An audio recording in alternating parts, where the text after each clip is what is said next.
तेरा नाम रहेगा, उस्मान तेरा नाम से इस्लाम रहेगा, दुनिया की सखावत में तेरा नाम रहेगा, हैदर तेरा नाम से इस्लाम रहेगा, दुनिया की शजाअत में तेरा नाम रहेगा, मुआविया तेरा नाम से इस्लाम रहेगा, दुनिया की सियासत में तेरा नाम रहेगा।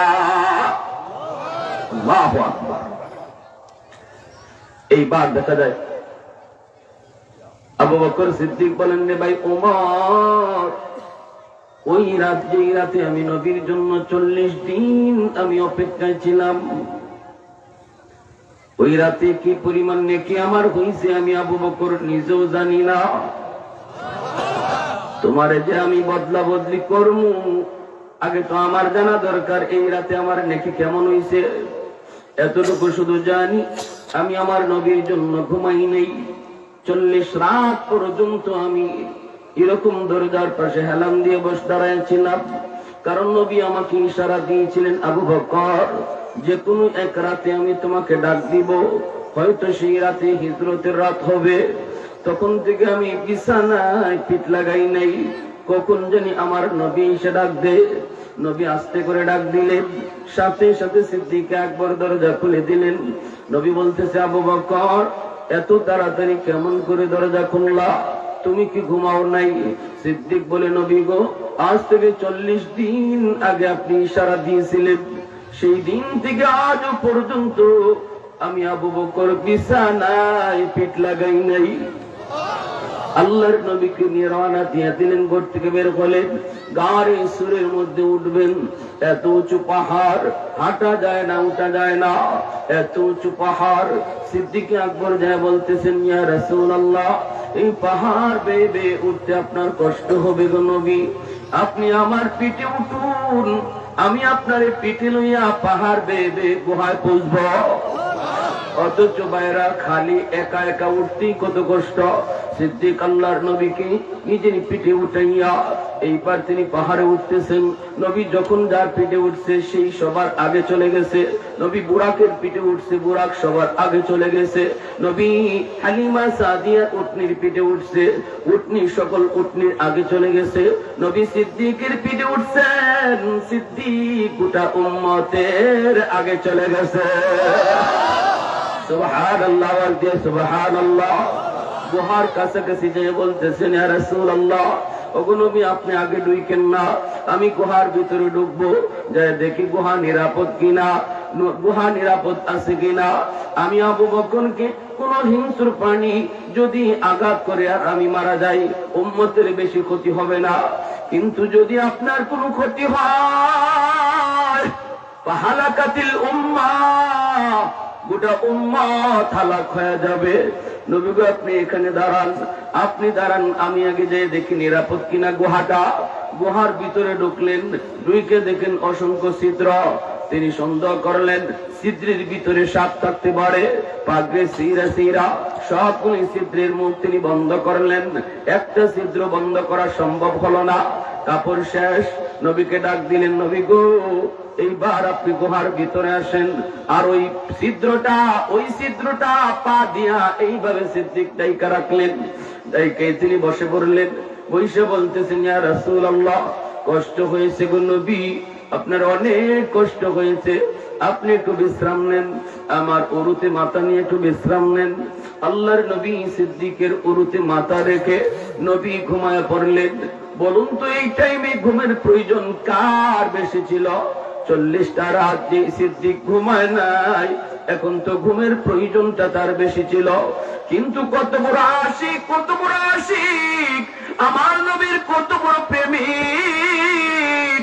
মুখে আশিক রাসূল তারা বলতেন না, কাজে আশিক রাসূল প্রমাণ করতেন, ঠিক না? নিজে নিজের ঘুমটারে প্রাধান্য দেন নাই, নিজের উরুতে আমার নবীর ঘুম পাড়ায় দিলেন। আর ওই দিকে দেখা যায় পা দিয়া ছিদ্রটা তিনি আটকায় রাখলেন।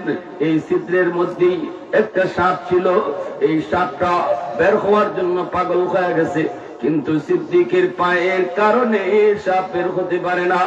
বিষাক্ত সাপ বাধ্য হয়ে সিদ্দিক আকবরের পায়ে দংশন করলো। সাথে সাথে সিদ্দিক পাটা সরায় ফেললেন। চোখ থেকে টপটপায়া পানি পড়ে, বিষের যন্ত্রণায় সিদ্দিক আকবর ছটফট করেন, কিন্তু বডি নড়াচড়া করেন না। এত যন্ত্রণা, এত বিষ, এত যন্ত্রণা, এত বিষ, কিন্তু তিনি বডি নড়ান না। কারণ রহমতের নবী সরওয়ারে দু জাহান আমার উরুতে ঘুমাইতেছেন। আমি যদি বেশি নড়াচড়া করি আমার মায়ার নবীর ঘুম ভেঙে যাবে। দাঁতে দাঁতে কিরিমিরি খায়া, দাঁতে দাঁতে কিরিমিরি খায়া যন্ত্রণা তিনি সহ্য করেন, তবু বডি নড়াচড়া করেন না। এক ফোঁটা চোখের পানি আমার নবীর পবিত্র গাল মোবারকে পড়ে গেল। সাথে সাথে নবীজির ঘুম ভেঙে গেল। নবী কয়, আবু বকর কাঁদো কেন, তুমি কাঁদো কেন? সিদ্দিক বলেন, নবী গো সাপে কামড় মারছে। নবী কই, কেন, কি হইছে? তাহলে আমারে ডাক দাও না কেন? নবী গো আপনারে ডাক দিলে ঘুম ভাঙলে কষ্ট হবে। কোথায়? বলে এই যে নবী পা মোবারকটা দেইখা আল্লাহর নবী তার লট মোবারক নিয়া ওই জায়গায় লাগা দিলেন। আঘাতের জায়গায় লাগানো মাত্র নবীর লবের মধ্যে কি পরিমাণ মেডিসিন আল্লাহ দিছেন, লাগানো মাত্রই বিষাক্ত সাপের বিষ সাথে সাথে পানি হয়ে গেল। আমার আপনার নবী পবিত্র লব মোবারকে কি পরিমাণ মেডিসিন, কি পরিমাণ পাওয়ার, কি পরিমাণ পাওয়ার। এইবার নবী সাপরে ডাক দিলেন, সাপরে উঠ। সাপ গর্ত থেকে বের হলো। নবী বলেন, তুই আমার আবু বকরকে কামড় দিলি কেন? আল্লাহ পাক সাপের জবান আল্লাহ খুলে দিছেন। সাপ ডাক দিয়া কই, নবী গো, ওগো নবীজি মাপ চাই গো, আগে মাপ চাই। আমি ইচ্ছা করে দেই নাই, আমি বাধ্য হয়েছি। এই গর্তটা আমার জায়গা ছিল না, বসবাসের জায়গা ছিল আমার ওই যে খেজুর বাগান। আমি ওই খেজুর বাগানে থাকতাম। একদিন আমার বাগানের পাশ দিয়ে দুইজন ইহুদি পণ্ডিত যায়। বাগানে তারা একটু বিশ্রাম নিল।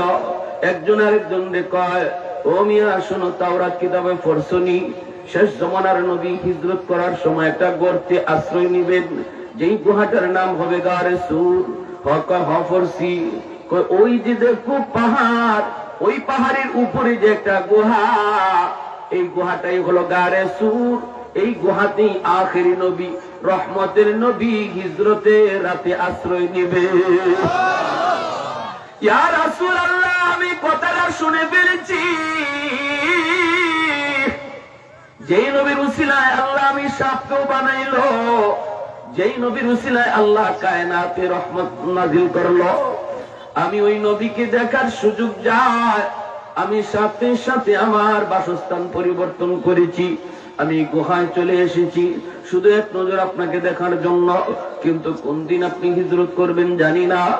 আমি জানা না থাকার কারণে বেশি দূর খাইতেও যাই না।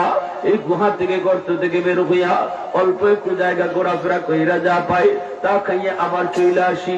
আমার মনের ভিতরে সাথ, আমার মনের ভিতরে ইচ্ছা, আমি আপনার নুরানি চেহারা এক নজর দেখব। আজ আমার মনের ইচ্ছা পূরণ হওয়ার পথে গো নবী,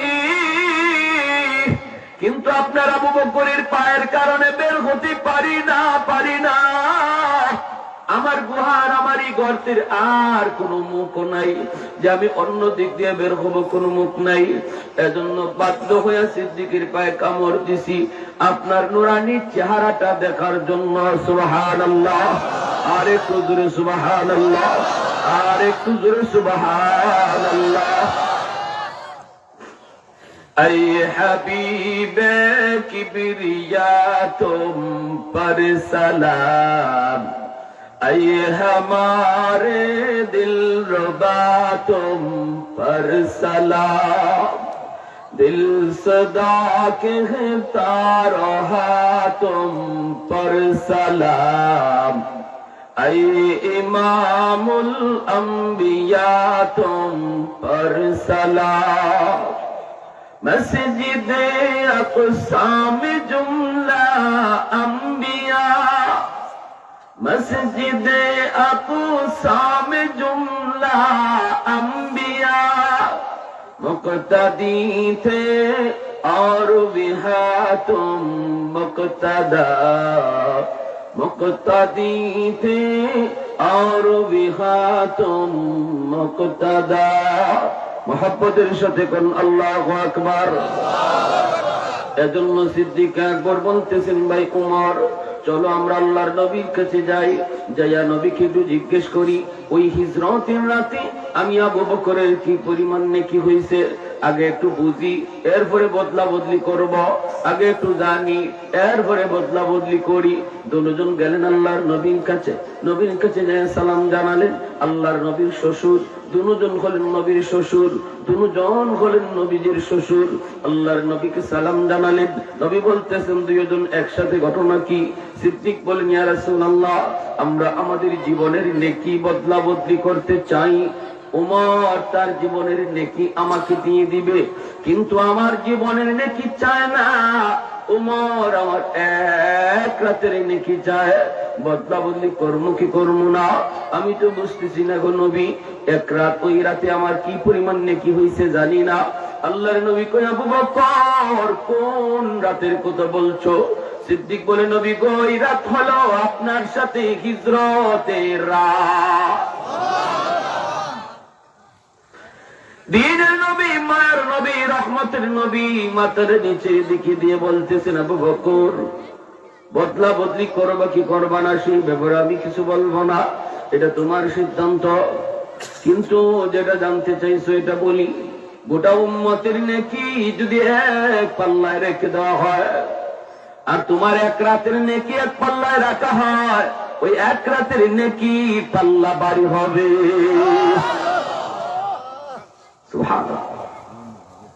সিদ্দিক আকবর তখন কই, ভাই আবু ভাই উমর শুনছুনি নবী কি কইছে, আমি বদলাইতে রাজি না। সুবহানাল্লাহ।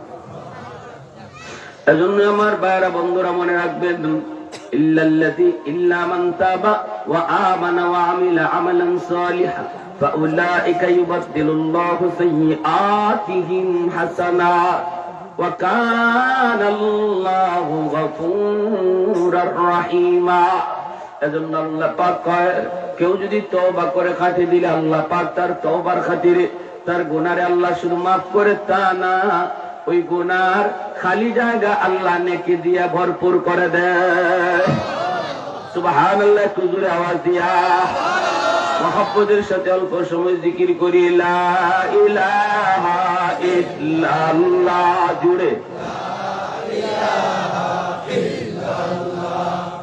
লা ইলাহা ইল্লাল্লাহ, লা ইলাহা ইল্লাল্লাহ,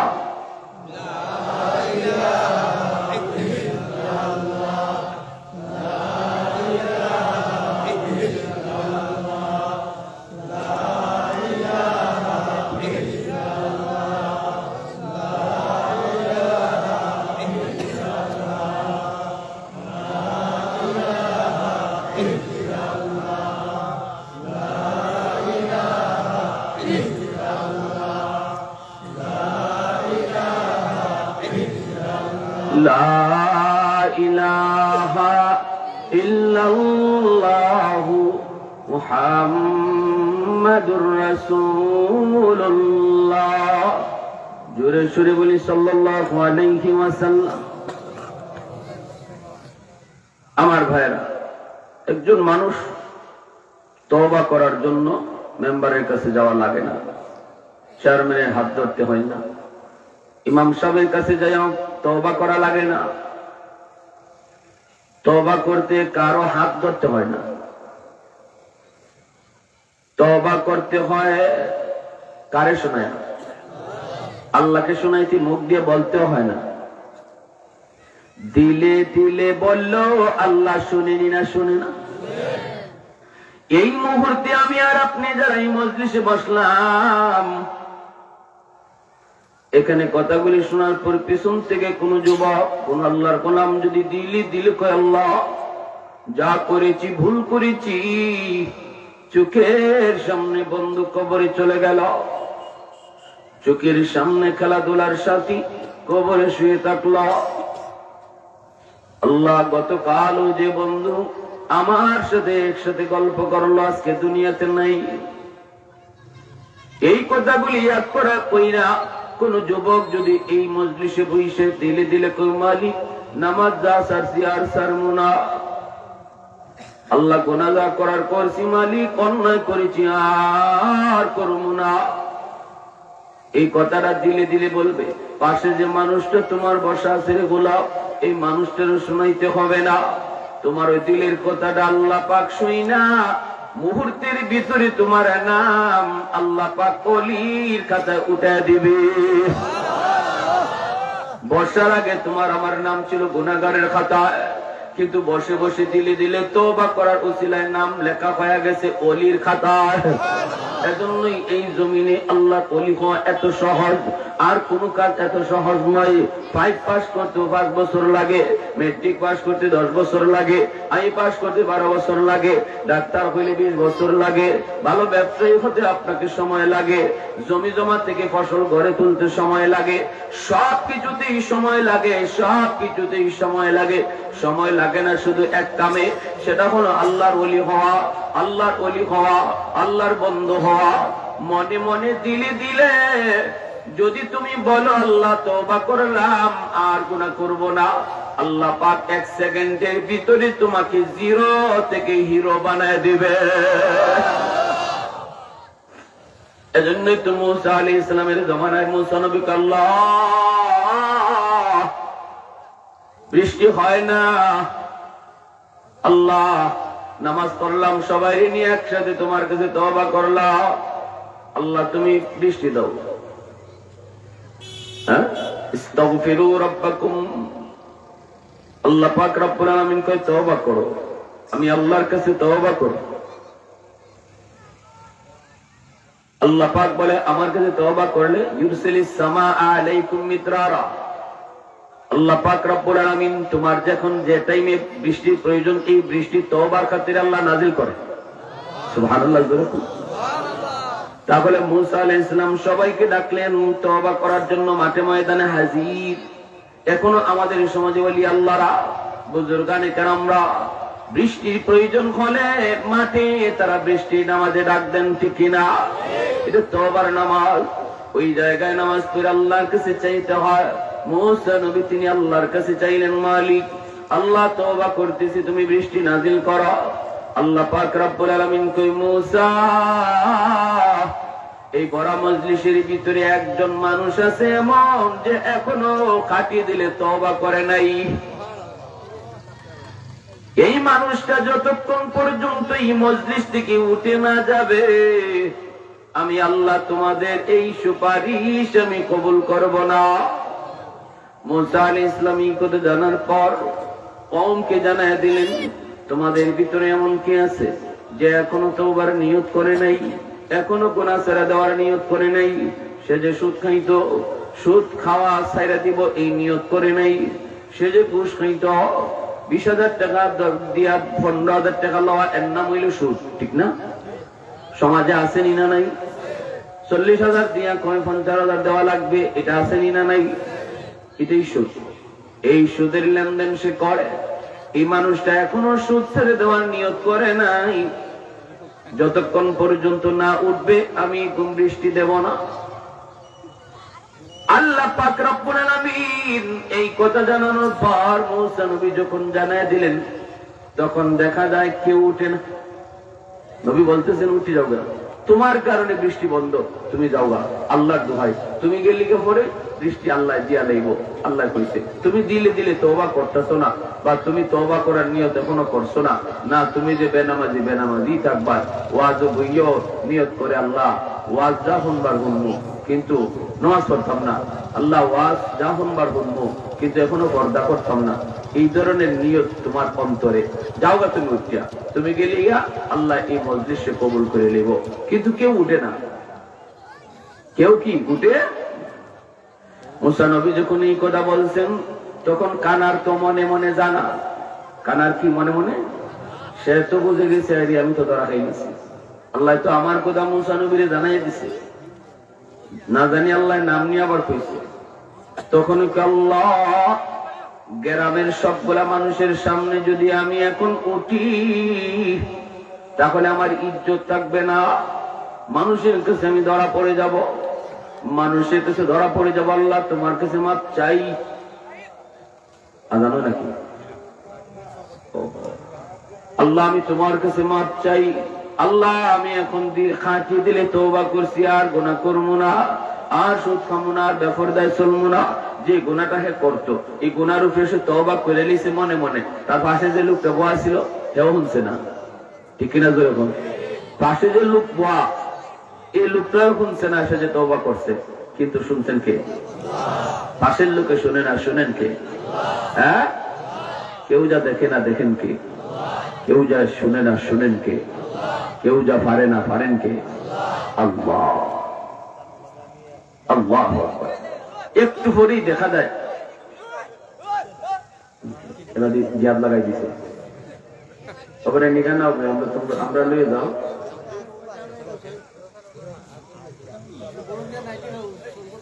আমরা তো রাজি না ফিলিস্তিন, এটা এর আমরা ভালাই জায়গা, আমরা লয়ে যাও লয়ে যাও। জিকির করি লা ইলাহা ইল্লাল্লাহ, লা ইলাহা ইল্লাল্লাহ,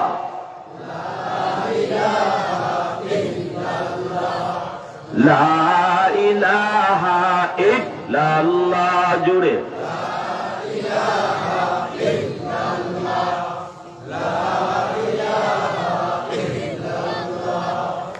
লা ইলাহা ইল্লাল্লাহ,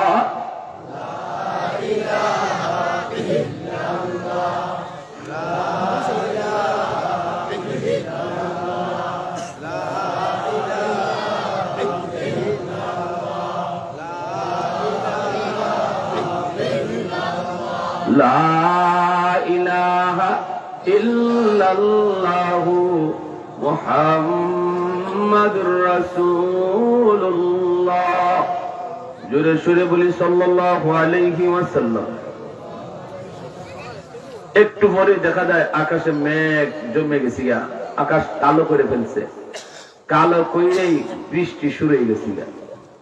এখন তো মুসা নবীর কওমে কয় আপনি কইলেন একজন না উঠলে আল্লাহ মেঘ দিত না, সব আমরা যার যার জায়গায় বসা, কেউ উঠলো না, মেঘ নামি গেল। তে আপনার নবী কিজাত নবী, আল্লাহর সাথে বা কিজাত কথা কইছেন বুঝলাম না। মুসা নবী এবার করছেন বিপদ। ও আল্লাহ, কথা তো উম্মতে ঠিকই, তুমি না আমারে কইলা একজন না উঠলে মেঘ দিবাই না, কেউ উঠলো না মেঘ দিয়ে দিছো। অনুম্মতে আমার সন্দেহ করা শুরু করছে, আমি হাসুই নবী নাকি বেজাল। আল্লাহ পাক রব্বুল আলামিন তো মুসা যার কারণে এতক্ষণ বৃষ্টি আটকাই রাখছিলাম, এখন হের কারণে তাড়াতাড়ি বৃষ্টি দিয়ে দিছি। সুবহানাল্লাহি ওয়া বিহামদিহি, সুবহানাল্লাহ। মুসা নবী কই মালিক কিছুই তো বুঝি নাই। আল্লাহ পাক কই মুসা আমার বান্দা এতক্ষণ পর্যন্ত তওবা করে নাই, এখন যেই তুমি ঘোষণা দিছো হে শরম ফিরে গেছে, উঠলেই তো মানুষের কাছে ধরা, উঠলেই ধরা নেই, উঠলেই তো ধরা, মানুষ বুঝে ফেলবে তোমার কারণেই তো, তোমার কারণেই তো, তোমার কারণেই তো আটকে দিছে। এই কথা সবাই কইব, ঘরে গেলেও জায়গা পাইতো না। আল্লাহ বলে আমি আল্লাহর কাছে এমন ভাবে খাটি দিলে তওবা করে বসছে রে মুসা, এমন ভাবে তওবা করছে, আল্লাহ মানুষের মাঝে আমার বেইজ্জত কইরো না, এতদিন পর্যন্ত তুমি আমার গুনাহগুলা চুপায় চুপায় রাখছো, আমার অপরাধগুলি অন্যায়গুলি মানুষকে না জানায় তুমি গোপন করে রাখছো, আজকে আর তুমি প্রকাশ করে দিও না। আল্লাহ আমি কাটিয়ে দিলে তওবা করলাম, আর এই গুনাহ করবো না। এইবার মুসা নবীকে আল্লাহ একটু নামটা কোনে তার একটু চিনি। আল্লাহ কই গুনাহগার থাকতে ওই নাম কইছি না, এখন তো সে আমার ওলি। গুনাহগার থাকতেই তার নাম তোমারে কই নাই। আমি তো ফারতাম এর নাম আব্দুল্লাহ, এরকম উঠতো।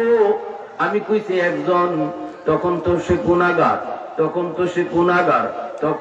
তখন তো আমার সাথে তার সম্পর্ক নাই, তার সাথে আমার সম্পর্ক দূরত্ব, বরং আরো দুশ্মনী। এখন তো সে, তখনই আমি তোমার কাছে নাম কই নাই, এখন তো তওবা কইরা বন্ধু হয়ে গেছে, এখন কেমনে নাম কইমু? সুবহানাল্লাহ। আর একটু জোরে সুবহানাল্লাহ। প্রশংসা করব কার? আর একটু জোরে মালিকের নাম কার? আহাদুল লাইসা কামিসলি সামাদুল লাইসা কাফাদলি লিমানিল মুলকু তুকু ইতু সাজাওয়ার খুদাই তো খুদাওয়ান্দ আমি নি তো খুদাওয়ান্দ সারি তো খুদাওয়ান্দ জমিনি তো খুদাওয়ান্দ সমাই তু রহিমি তু করিমি তু সমিঈ তু বসীরি তু মুইজ্জি তু মুযিল্লি তু মালিকিল আরশি বজাই বরি আজ খুরদন অখুফতন বরি আজ তহমত মরদন বরি আজ বিম উমিদি বরি আজ রঞ্জ বালাই। আল্লাহু আকবার। আরে তুজুর আল্লাহু আকবার। التائب من الذنب كمن لا ذنب له او كما قال النبي عليه السلام। এজন্য আল্লাহর নবী কয়, তওবাকারী যখন তওবা করে আল্লাহ তার তওবাকে এমন ভাবে কবুল করে নেয় যেন সে কোনো গুনাহই করে নাই। অতএব আমি আপনিও যদি এই জায়গায় বৈশা, এখানে বৈশা দিলে দিলে জবাব যদি কও, গুনাহ তো করছো, আর কত? একটু চিন্তা করে কও দিন, আর কত? মন যা চায় তা তো করছো, আর কত? এবার অন্তত হাতটা জোর করে বলি, এবার ফিরে আসো। আল্লাহ তোমাকে পিছন থেকে ডাকতেছে, ইয়া আইয়ুহাল ইনসান মা গাররাকা বিরাব্বিকাল কারীম।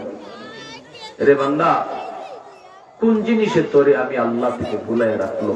আমি যেখানে এত করিম, রব্বে করিম, আমি দয়ালু মালিক, আমি তোরে মার পেটে খাওয়াইছি, মার পেট থেকে যখন তুই দুনিয়াতে আস, খানার খাদ্য নালীটা এই নাভি দিয়া গেছে খানা পেটে থাকতে, এটা যখন নাভিটা কেটে দেওয়া হয় তখনই বাচ্চারা দেখবে ওয়া ওয়া ওয়া ওয়া করে কান্দে।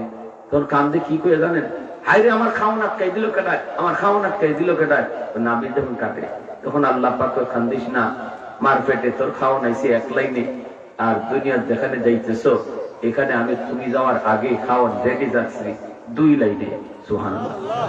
মার 2টা বুকের দুধ তোমার জন্য এখন থেকে খাওয়া নাইব 2 লাইনে, 2 লাইনে। আগে ছিল 1 লাইনে, এখন 2 লাইনে। এরপর আল্লাহ পাক আমি জানি তুমি যাওয়া মাত্রই, তুমি এখানে যাওয়া মাত্রই, দুনিয়াতে যাওয়া মাত্রই তোমার খানার দরকার, এজন্য তুমি যাইবার, দুনিয়াতে যাইবার আগে তোমার খাওয়ান আগে আমি পৌঁছাই দিছি। সন্তান দুনিয়াতে আসার আগেই মার স্তনে দুধ চলে আসে। সুবহানাল্লাহ জোরে কইবেন না? তাহলে বোঝা গেল আল্লাহ আমাদেরকে বানাইবার আগে আল্লাহ আমাদের রিজিকের ব্যবস্থা করে রাখছে। তাহলে এত টেনশন, এত বাহাদুরি কিসের করো? কিসের করো? এই কথাটা চিন্তা করে একজন ডাকাত আল্লাহর ওলি হয়ে গেছে, সে দেখতেছে এক দলবল লইয়া যায়, হঠাৎ করে সে দেখে ঘটনা কি, একটা কাক পাকা একটা খেজুর মুখে লইয়া একটা খেজুর গাছে যায়, গিয়া খেজুরটা রাখে, রেখে আবার আরেকটা গাছে যায়, গিয়া আরেকটা খেজুর মুখে লইয়া ওই খেজুরটা রাখে, রেখে আবার আয়। তখন ডাকাত সর্দার মনে মনে কয় ঘটনা কি, কাকে এখানে পাকা খেজুর কেন রাখে একটু দেখবো তো। তখন ডাকাত সর্দার সে নিজে উঠছে, উঠতে দেখে খেজুর গাছে এরকম একটা এর মধ্যে মাঝখানের মধ্যে একটা সাপ, অনেক বড় একটা বিষাক্ত সাপ, চোখ নাই, অন্ধ। এই সাপটা অন্ধ, সাপটা নড়তে পারে না, যাইতে পারে, অন্ধ হওয়ার কারণে সে নিজের খাবার নিজে দেখে না। আল্লাহ রাব্বুল আলামিন একটা কাককে তার মাত্র রিজিকের জন্য আল্লাহ ব্যবস্থা করে দিলেন। একটা কাক তার রিজিক খাওয়াইতেছে, তার রিজিক আনিয়ে দিতেছে। এই দৃশ্যটা দেখেই ডাকাত সর্দার আস্তাগফিরুল্লাহ আর আল্লাহর প্রতি তওবা করতে করতে সে ওই বাগান খেজুর থেকে নামে সমস্ত সাথীদেরকে ডাকে, দেখে বলতেছে আমরা জবাব দিব কি আল্লাহর কাছে, যে মালিক একটা অন্ধ সাপরে আল্লাহ খাওয়াইতেছে, কাকরে খাদেম বানায়া, আর আমরা তো আল্লাহর শ্রেষ্ঠ মাখলুক, আমরা তো শ্রেষ্ঠ জীব, আমরা খানার জন্য বলি ডাকাতি করি, আমি আজকে থেকে তওবা করলাম, তোমরা আমার সাথে আসো কিনা বলো। মুহূর্তের ভিতরে দলে বলে তারা তওবা কইরা ওই যুগে সবাই এক একজন ওলি হয়ে গেছে। সুবহানাল্লাহ, আল্লাহ ওলি হয়ে গেছে।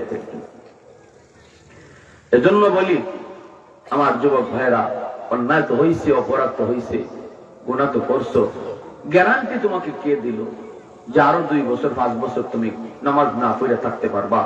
কে তোমার? কত যুবক এই কথা বলছে, আচ্ছা নামাজ ধর্মনে আর কয়েকটা দিন যাক, কিন্তু তার জীবনে আর নামাজ পড়া হলো না, তার জীবনে আর গুনাহ ছাড়া হলো না, কবরের ডাক চলে আসলো। এখন তো এমন এক সময় যুগ এসেছে, বুড়া মানুষ সমাজে পাওয়া যায় না। আগে আমরা এক সময় বাজারে হাঁটলে দেখতাম সাদা চুল সাদা দাড়ি বহু মুরব্বী দেখা যেত। সময় যত যাইতেছে মুরব্বী নাই। কারণ কি? মানুষ এখন মুরব্বী হওয়ার বয়স পায় না, যৌবনী কবরে ডাক চলে আসে, চুলদারি কাঁচা থাকতেই মৃত্যুর খবর চলে আসে। ঠিক কিনা ভাই? জুড়ে বলেন, মৃত্যুর খবর। এজন্য একটু আল্লাহরে ভয় করো, একটু আল্লাহরে ডরাও, খাটে দিলে তওবা করো। আল্লাহ যা গুনাহ করছি আর করবো না। আল্লাহ আমাদের সবাইকে বোঝার, সে মতো চলার, আমল করার তৌফিক আল্লাহ দান করুন। সবাই বলে আমিন। তো আখির দাওয়ানা আনিল হামদুলিল্লাহি রাব্বিল আলামিন।